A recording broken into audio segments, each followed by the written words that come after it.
கர்த்தருடைய பரிசுத்தமுள்ள நாமத்திற்கு ஸ்தோத்திரம். இன்றைய நாளின் கர்த்தருடைய வார்த்தையாக 1 நாளாகமம் 17வது அதிகாரம் 20வது வசனம். கர்த்தாவே, நாங்கள் எங்கள் காதுகளால் கேட்ட எல்லாவற்றின்படியும் தேவரீருக்கு நிகரானவர் இல்லை, உம்மை தவிர வேறே தேவனும் இல்லை.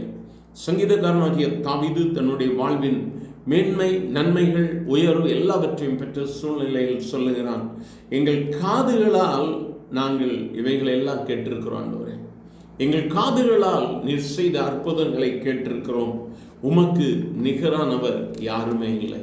என கருமையானவர்களே, நம்முடைய வாழ்க்கையிலும் நாம் அநேக காரியங்களை நம்முடைய வாழ்விலை கேட்டிருக்கிறோம், அனுபவித்திருக்கிறோம். நம்முடைய வாழ்வில் எவ்வளவோ நன்மைகளை அவர் நமக்கு செய்திருக்கிறார். நம்முடைய காதுகளால் கேட்டது மட்டுமல்ல, நம்முடைய வாழ்வில் அவைகளை நாம் உணர்ந்திருக்கிறோம். இதைத்தான் யோபு சொல்லும் பொழுது சொல்லுவார், என் காதினால் உம்மை குறித்து கேள்விப்பட்டேன், இப்பொழுதோ என் கண் உம்மை காண்கிறது. எனக்கு அருமையானவர்கள், இதுதான் கிறிஸ்தவ வாழ்க்கையினுடைய ஒரு நெருங்கின அனுபவம். நம்முடைய காதுகளால் நம் அற்புதத்தை கேள்விப்பட்டிருக்கிறோம். வார்த்தைகளின் மூலமாய் நம்முடைய முற்பிதாக்களுக்கு அவர் செய்த நன்மைகள். பார்வோன் கடின இருதயத்தோடு கூட சொல்லுகிறான், உன்னை இந்த இஸ்ரவேல் ஜனங்களை நான் விடுவிக்க மாட்டேன், அவர்களை நான் விடுவிப்பதற்கு உன்னுடைய கர்த்தர் யார் என்று சொல்லி மோசேயினிடத்தில் கேட்பார்.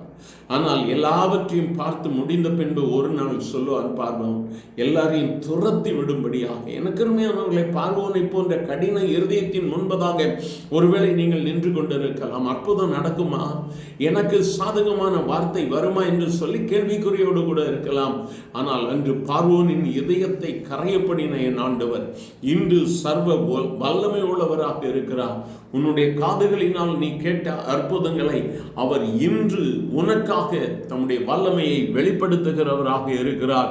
There is no one like you, Lord, and there is no God but you, as we have heard with our own ears. எங்களுடைய செவிகளினால் நாம் கேட்டோம், ஆனால் இன்று அவருடைய வல்லமை உன்னுடைய கண்கள் காணும். நீ அவரை நோக்கி பார்ப்பாயானால், ஆண்டவரே எனக்கு விடுதலை தாரும் என்று சொல்லி அவரை நோக்கி கேட்டுப்பார். நம்முடைய மூதந்தையர்களின் நாட்களில் நடந்த அற்புதங்கள் கர்த்தர் இன்று உனக்கு செய்வார். ஒருவேளை வியாதி பலவீனத்தோடு கூட இருக்கிறாயா, அல்லது இழந்து போன நம்பிக்கையோடு கூட இந்த வார்த்தைகளை கேட்டுக்கொண்டிருக்கிறீங்களா?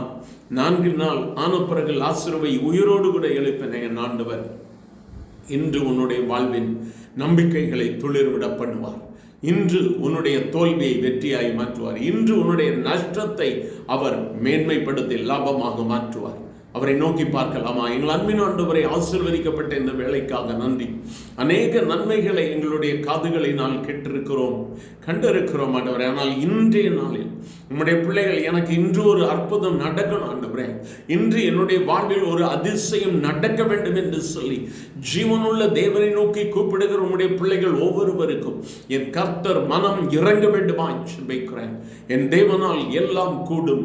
ஆண்டவர் அதை நிரூபிக்கும்படியாய் கர்த்தர் இன்றைய நாளில் உம்மை நோக்கி கூப்பிடுகிற உம்முடைய பிள்ளைகள் ஒவ்வொருவருக்கும் அற்புதத்தை செய்வீராக. காதுகளினால் கேட்டதை இன்று அவர்களுடைய கண்கள் காணட்டும் ஆண்டவரே.